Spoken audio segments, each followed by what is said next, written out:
Good morning बच्चों। आज हम जिस अध्याय को समझने जा रहे हैं, पढ़ने जा रहे हैं, उस अध्याय का नाम है कंप्यूटर नेटवर्क और इंटरनेट। हम इस अध्याय में निम्नलिखित टॉपिक पे बात करेंगे। पहला टॉपिक है कंप्यूटर नेटवर्क क्या है, कंप्यूटर नेटवर्क के मुख्य तत्व क्या हैं, कंप्यूटर नेटवर्क के लाभ क्या हैं, वर्गीकरण, इसके टोपोलॉजी क्या है, नेटवर्क के प्रकार कितने होते हैं, इंटरनेट क्या है, इंटरनेट के लाभ क्या हैं, इंटरनेट के अनुप्रयोग क्या हैं, इंटरनेट सर्विस प्रोवाइडर क्या है, ईमेल और ब्राउजिंग। बात करें हम आंकड़ों और सूचनाओं की, तो किसी भी संगठन के लिए ये सबसे महत्वपूर्ण तथ्य होते हैं। कोई भी संगठन हो, वो बिना आंकड़ों और सूचनाओं के वो कार्य नहीं कर सकता। आंकड़े तथा सूचनाएं किसी संगठन के लिए अति आवश्यक तत्व हैं। कोई संगठन बिना आंकड़ों तथा सूचनाओं के कार्य नहीं कर सकता। आंकड़े तथा सूचनाएं महत्वहीन हो जाते हैं यदि वह सही समय, सही स्थान तथा सही क्रम में न उपलब्ध हों। आंकड़ों तथा सूचनाओं के स्थानांतरण तथा संचालन को डाटा संचरण कहा जाता है। डाटा कम्युनिकेशन इंग्लिश में कहते हैं। डाटा संचरण का अर्थ आंकड़ों तथा सूचनाओं को एक स्थान से दूसरे स्थान पर भेजना अर्थात स्थानांतरण करना, भेजना तथा प्राप्त करना। डाटा संचरण टेलीफोन, टेलीग्राफ, ऑप्टिकल फाइबर तथा सैटेलाइट द्वारा किया जाता है। आज कंप्यूटर का अधिकांश उपयोग डाटा संचरण तथा आंकड़ों पर क्रिया करने में किया जाता है। कंप्यूटर आंकड़ों तथा सूचनाओं के संग्रहणकर्ता होते हैं। एक कंप्यूटर पर संचित आंकड़ों तथा सूचनाओं को दूसरे कंप्यूटर द्वारा बांटने के लिए संचार माध्यम की आवश्यकता होती है। एक से अधिक कंप्यूटर यदि किसी माध्यम से आपस में जुड़े होते हैं तो उन्हें कंप्यूटर नेटवर्क कहा जाता है। कंप्यूटर आपस में एक वायर या फिर बिना तार के अर्थात बिना वायर के आपस में जुड़े होते हैं। अब हम निम्न चित्र के द्वारा देख सकते हैं कि कंप्यूटर नेटवर्क क्या है। जैसे कि आप देख रहे हैं चित्र में 4 कंप्यूटर हैं और ये एक तार के द्वारा आपस में जुड़े हुए हैं और ये इन्हीं तारों के द्वारा एक कंप्यूटर से दूसरे कंप्यूटर, दूसरे कंप्यूटर से तीसरे कंप्यूटर में डाटा का आदान प्रदान अर्थात सूचनाओं का आदान प्रदान करेंगे। अब बात करते हैं कंप्यूटर नेटवर्क। आपस में जुड़े हुए कंप्यूटरों के समूह को कंप्यूटर नेटवर्क कहा जाता है यदि वे आपस में सूचनाओं का आदान प्रदान कर सके। मतलब यहाँ पर यह है कि कंप्यूटर नेटवर्क तभी वो कंप्यूटर नेटवर्क कहलाएंगे, कंप्यूटर आपस में जुड़े हों और उनका कंप्यूटर नेटवर्क वो तभी बनेगा जब वो आपस में डेटा का आदान प्रदान करने में सक्षम हों। नेटवर्क कंप्यूटर को आपस में सूचना, संदेश, प्रोग्राम तथा संसाधनों की हिस्सेदारी करने का अवसर प्रदान करते हैं। कंप्यूटर नेटवर्क के मुख्य तत्व क्या क्या हैं? कंप्यूटर नेटवर्क के मुख्य तत्व की बात करें तो कंप्यूटर नेटवर्क के निम्नलिखित मुख्य तत्व होते हैं। सबसे पहला नेटवर्क होता है सर्वर। अब ये सर्वर क्या है? सर्वर जब कोई नेटवर्क आपस में कोई एक ऐसा नेटवर्क बनाया जाता है जहां एक से ज़्यादा कंप्यूटर हो और वो सब आपस में डाटा का आदान प्रदान करते हों, तो वहाँ पे एक कंप्यूटर को उन सारे नेटवर्क में जुड़े हुए कंप्यूटरों में मुख्य बनाया जाता है जो सारे कंप्यूटरों को आपस में नियंत्रित करता है और वो उसी मुख्य कंप्यूटर के द्वारा वो सारे जो नेटवर्क में जुड़े हुए कंप्यूटर होते हैं वो नियंत्रित होते हैं। या तेज सर्वर की बात करें, या तेज गति का एक कंप्यूटर होता है जो नेटवर्क में एक केंद्रीय कंप्यूटर का कार्य करता है, मुख्य कंप्यूटर का कार्य करता है। यह नेटवर्क से जुड़े अन्य सभी कंप्यूटरों को आंकड़े, फाइलें तथा अन्य हार्डवेयर संसाधनों की हिस्सेदारी की सुविधा प्रदान करता है। अब जैसे कि चित्र में आप देख रहे होंगे कि यहाँ पे एक बीच में एक कंप्यूटर है और इसके चारों तरफ कंप्यूटर हैं और अन्य डिवाइसें जुड़ी हुई हैं। अब ये सारे संसाधन जैसे प्रिंटर है, कंप्यूटर है, ये सारे कंप्यूटर डायरेक्टली इस मेन कंप्यूटर से आपस में जुड़े हुए हैं। अर्थात कहने का मतलब है कि अगर ये कंप्यूटर इस कंप्यूटर को डेटा भेजना चाहता है तो उस स्थिति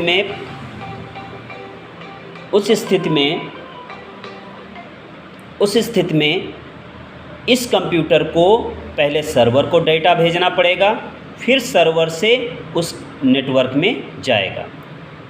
या फिर मान ले किसी कंप्यूटर से हमें कोई प्रिंट निकाल करके भेजना है तो वो पहले कंप्यूटर से सर्वर में जाएगा वो डाटा, फिर वो प्रिंटर में जाएगा, फिर प्रिंटर उसको प्रिंट करके निकालेगा। अब दूसरा जो नेटवर्क में मेन होता है उसे कहते हैं वर्क स्टेशन। वर्क स्टेशन क्या है, इसे हिंदी और इंग्लिश में दोनों में समझिएगा। वर्क स्टेशन अर्थात इन्हें नोड भी कहा जाता है, कहीं कहीं पे आपको इसका दूसरा नाम भी मिलेगा, इन्हें नोड के नाम से जाना जाता है या क्लाइंट भी कहा जाता है। अर्थात नेटवर्क में एक मेन कंप्यूटर होता है जिसे सर्वर कहते हैं और जो सारे कंप्यूटर उस नेटवर्क से जुड़े होते हैं वो क्लाइंट कहलाते हैं। यह वे कंप्यूटर होते हैं जो किसी नेटवर्क में सर्वर से जुड़े होते हैं। इन कंप्यूटरों पर उपयोगकर्ता कार्य करते हैं और सर्वर की सहायता से सर्वर की सेवाओं का प्रयोग करते हैं।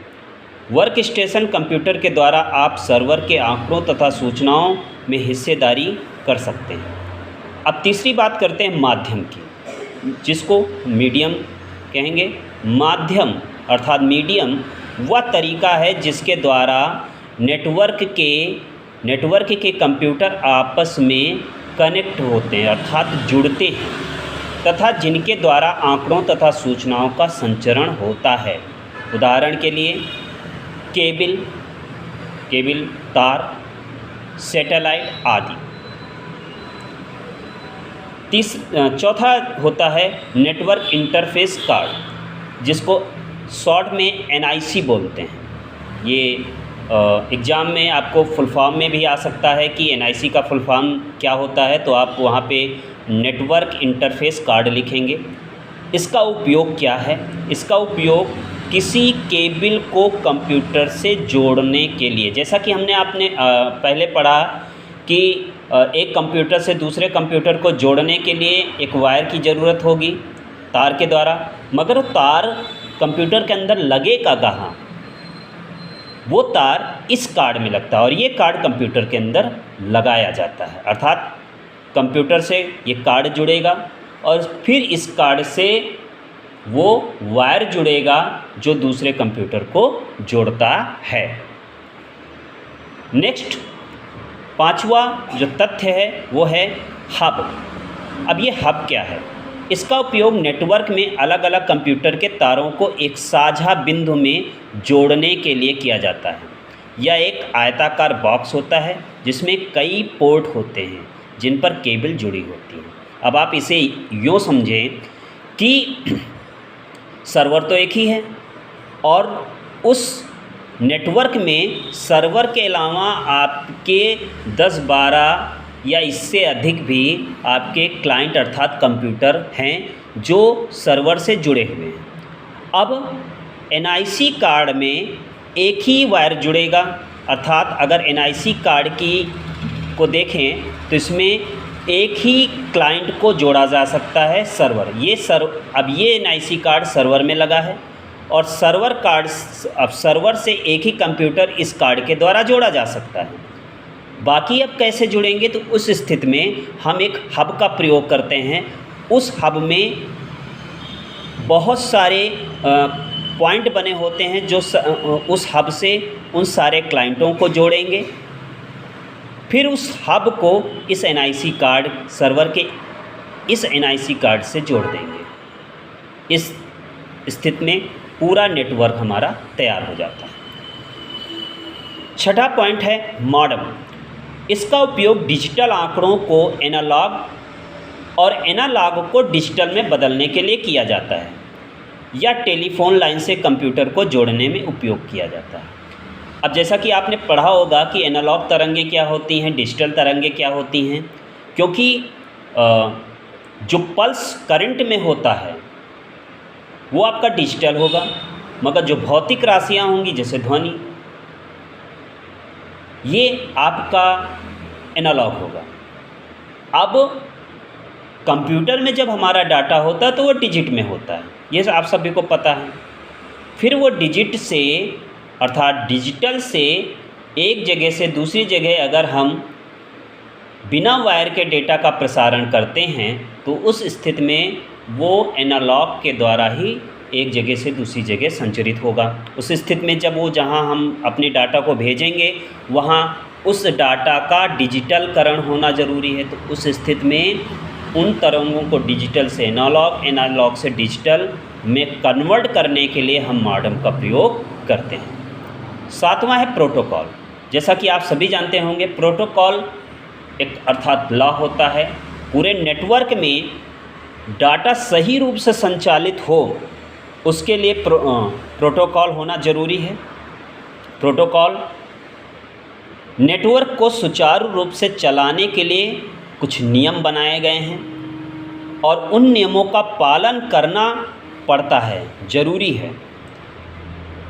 इन्हीं नियमों को प्रोटोकॉल कहा जाता है। तीसरा है टोपोलॉजी। हमने ये समझा, अभी तक ये समझा कि नेटवर्क क्या होते हैं। नेटवर्क में दो प्रकार के कंप्यूटर होते हैं, एक होता है मेन और दूसरा होता है उससे जुड़े हुए क्लाइंट। उन नेट कंप्यूटरों को आपस में सर्वर से नेट क्लाइंट कैसे जुड़ते हैं और जुड़ने के लिए कौन कौन से माध्यम प्रयोग किए जाते हैं आपने ये सुना। मगर इन सारे नेटवर्क को आपस में, कंप्यूटर को आपस में किस पद्धति के द्वारा जोड़ा जाए, अर्थात एक कंप्यूटर को दूसरे कंप्यूटर में जोड़ने की विधि को हम टोपोलॉजी कहते हैं। नेटवर्क में कंप्यूटरों को किसी माध्यम द्वारा जोड़ने की व्यवस्था को टोपोलॉजी कहा जाता है। इस विधि से कंप्यूटर कई प्रकार से जोड़े जाते हैं, अर्थात कंप्यूटरों को आपस में जोड़ने की कई सारी प्रणालियां हैं और उन प्रणालियों को ही टोपोलॉजी कहा जाता है। ठीक है, आगे हम पढ़ेंगे कि डीपली पढ़ेंगे कि टोपोलॉजी होती क्या है। अब बात करते हैं हम नेटवर्क के लाभ क्या हैं, अर्थात हम किसी भी कंप्यूटरों को आपस में जोड़ करके हम नेटवर्क तैयार करते हैं तो हमें नेटवर्क से क्या लाभ होता है। कंप्यूटर नेटवर्क से हम कई लाभ प्राप्त करते हैं जो प्रमुख हैं। सबसे पहला, संसाधनों की हिस्सेदारी, अर्थात कई ऐसे संसाधन हैं जिन्हें हमें प्रत्येक कंप्यूटर पे अलग अलग लगाना पड़ता है, मगर अगर वही सारे कंप्यूटर आपस में नेटवर्क के द्वारा जुड़े हों तो एक ही डिवाइस को वो सारे नेटवर्क में जुड़े हुए कंप्यूटर उसका उपयोग कर सकते हैं। जैसे कि प्रिंटर, हम 8-10 कंप्यूटर को आपस में नेटवर्क में जोड़ करके उन सभी से एक ही प्रिंटर को ऑर्डर करके हम प्रिंट कर सकते हैं। स्पीकर, डिस्प्ले, प्रोजेक्टर, इस तरह के कई ऐसी डिवाइसें हैं जिनका हम साझा प्रयोग कर सकते हैं। किसी कंप्यूटर को नेटवर्क में जोड़ने से कई प्रकार के संसाधनों की हिस्सेदारी का लाभ प्राप्त होता है। नेटवर्क की मदद से किसी एक प्रिंटर द्वारा किसी भी कंप्यूटर को, फाइलों को छापा जा सकता है। इस प्रकार एक फाइल को एक से अधिक कंप्यूटर पर संग्रहित भी किया जा सकता है। दूसरा, उच्च विश्वसनीयता। नेटवर्क की सहायता से किसी एक फाइल तथा कंप्यूटर को एक से अधिक कंप्यूटर पर संग्रहित किया जा सकता है। इससे फाइल या आंकड़े अधिक सुरक्षित हो जाते हैं।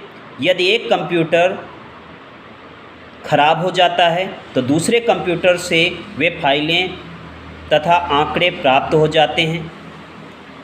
तीसरा है डाटा संचरण की तीव्र गति, अर्थात हम एक कंप्यूटर से दूसरे कंप्यूटर में जो डाटा का संचरण करते हैं वो तीव्र गति से हो जाता है, प्राप्त हो जाता है नेटवर्क के द्वारा। नेटवर्क की सहायता से एक कंप्यूटर से दूसरे कंप्यूटर पर आंकड़ों तथा सूचनाओं का तीव्र गति से संचरण किया जाता है। इससे समय की बचत होती है तथा आंकड़ों के संचरण में कम खर्च लगता है।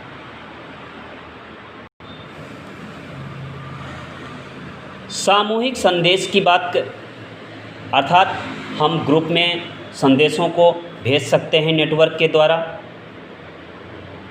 नेटवर्क की सहायता से किसी भी संदेश या सूचना को नेटवर्क से जुड़े सभी कंप्यूटरों में एक साथ भेजा जा सकता है। उसमें अलग अलग भेजने की ज़रूरत नहीं है।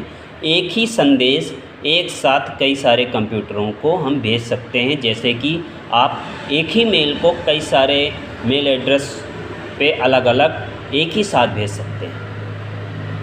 कम खर्चीला, अर्थात नेटवर्क की सहायता से हम कम खर्च का उपयोग करते हुए डेटा का आदान प्रदान कर सकते हैं।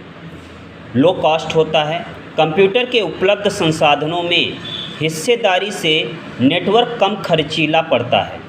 यदि आपके पास 10 कंप्यूटर हैं तो उन्हें नेटवर्क में जोड़कर आप केवल एक प्रिंटर से सभी कंप्यूटरों की से छपाई का कार्य कर सकते हैं। आप यूँ समझे इसे कि मान लिया हमें 10 कंप्यूटर से छपाई का कार्य करना है, अर्थात जो भी 10 कंप्यूटरों में कार्य होता है उसे हमें छापना है। अब उस स्थिति में हर कंप्यूटर पे एक अलग अलग हमें प्रिंटर लगाना पड़ेगा। मगर अगर वही सारे कंप्यूटर नेटवर्क के द्वारा एक दूसरे से जुड़े हों तो तब एक ही प्रिंटर के द्वारा हम वो 10 कंप्यूटरों से डाटा का प्रिंटिंग का कार्य कर सकते हैं। अब हम बात करते हैं नेटवर्क का वर्गीकरण, क्लासिफिकेशन ऑफ नेटवर्क। नेटवर्क के तत्वों के आधार पर कंप्यूटर नेटवर्क को 2 भागों में वर्गीकृत किया जा सकता है। अब पहला भाग है कंप्यूटर नेटवर्क। कंप्यूटर नेटवर्क क्या है?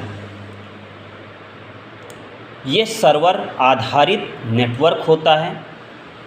इस नेटवर्क में सर्वर तथा वर्क स्टेशन दोनों होते हैं। अब वर्क स्टेशन, आपने नया शब्द सुना होगा, वर्क स्टेशन क्या है? तो एज ए क्लाइंट, जो कि आपको बताया पहले, कंप्यूटर नेटवर्क और सर्वर और क्लाइंट होते हैं। मुख्य कंप्यूटर को हम सर्वर कहते हैं और उससे जुड़े जो अन्य कंप्यूटर होते हैं उन्हें हम क्लाइंट, वही एज ए वर्क स्टेशन होते हैं। इस प्रकार के नेटवर्क में एक सर्वर होता है जो वर्क स्टेशन की तरह कार्य नहीं कर सकता। ये केवल वर्क स्टेशन द्वारा मांगी गई सेवाओं को पूरा करता है, उनकी जो रिक्वायरमेंट होती हैं वो पूरा करता है। ये सर्वर कई प्रकार के कार्य करते हैं। सर्वर विभिन्न प्रकार के होते हैं। अब सर्वर कैसे होते हैं?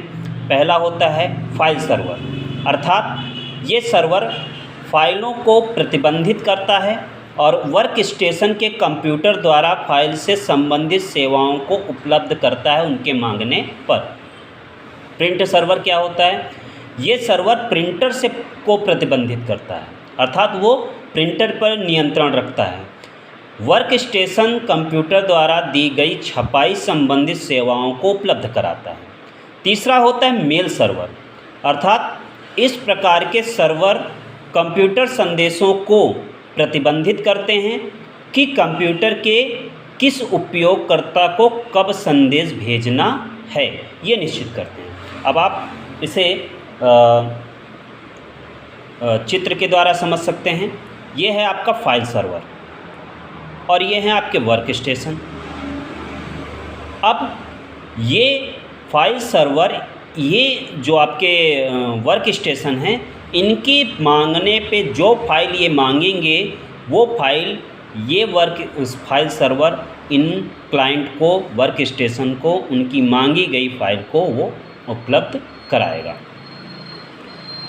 एक तो सर्वर नेटवर्क था, दूसरा होता है पेयर टू पेयर नेटवर्क। एक नेटवर्क में एक मुख्य कंप्यूटर होता है, बाकी उसके वर्क स्टेशन होते हैं, और दूसरा होता है पेयर टू पेयर नेटवर्क, जिसमें एक कंप्यूटर से दूसरा कंप्यूटर जुड़ता है, अर्थात उसमें डायरेक्ट एक कंप्यूटर दूसरे कंप्यूटर से होता है, तीसरा कंप्यूटर दूसरे से होता है, इसी तरह चौथा तीसरे से होता है, अर्थात हर कंप्यूटर एक दूसरे से डायरेक्ट जुड़ा होता है, मगर वो दूसरे से छोड़ करके तीसरे से डायरेक्ट जुड़ा नहीं होता। अर्थात इस प्रकार के नेटवर्क में प्रत्येक कंप्यूटर सर्वर तथा वर्क स्टेशन दोनों प्रकार के कार्य करते हैं। इस प्रकार के नेटवर्क में कोई विशेष सर्वर नहीं होता, कोई मुख्य कंप्यूटर नहीं होता। अर्थात एक नेटवर्क में अगर दो कंप्यूटर हैं और दोनों एक दूसरे से डायरेक्ट पेयर टू पेयर के थ्रू जुड़े हैं, तो वो दोनों ही सर्वर माने जाएंगे, दोनों सर्वर भी होंगे और क्लाइंट भी होंगे।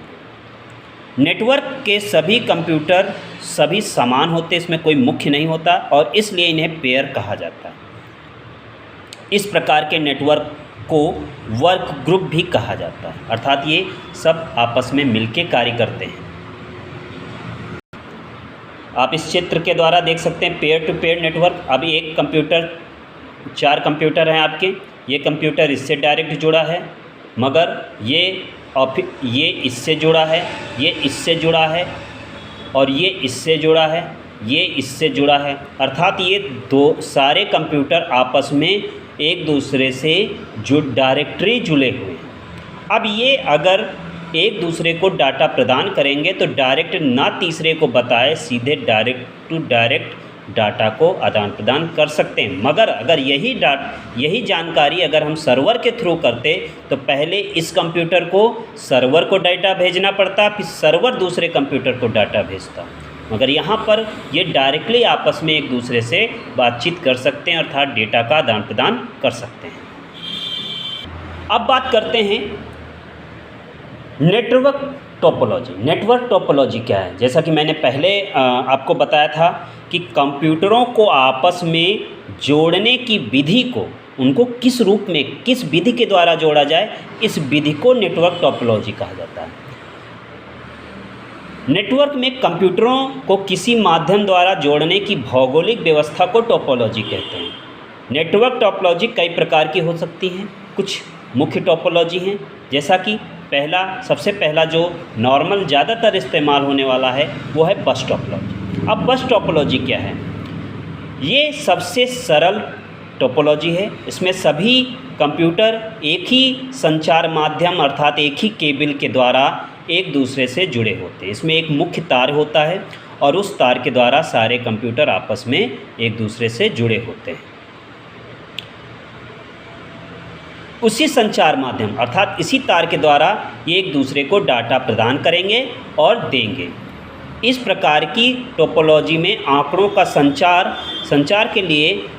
माध्यम के लिए खाली होना आवश्यक है। एक समय पर केवल एक ही डाटा का आदान प्रदान कर सकते हैं। आप इसे इस प्रकार समझ सकते हैं। सपोज कीजिए, मान लीजिए ये कंप्यूटर इस कंप्यूटर को डेटा भेजता है। अब उसी समय ये कंप्यूटर, दूसरा कंप्यूटर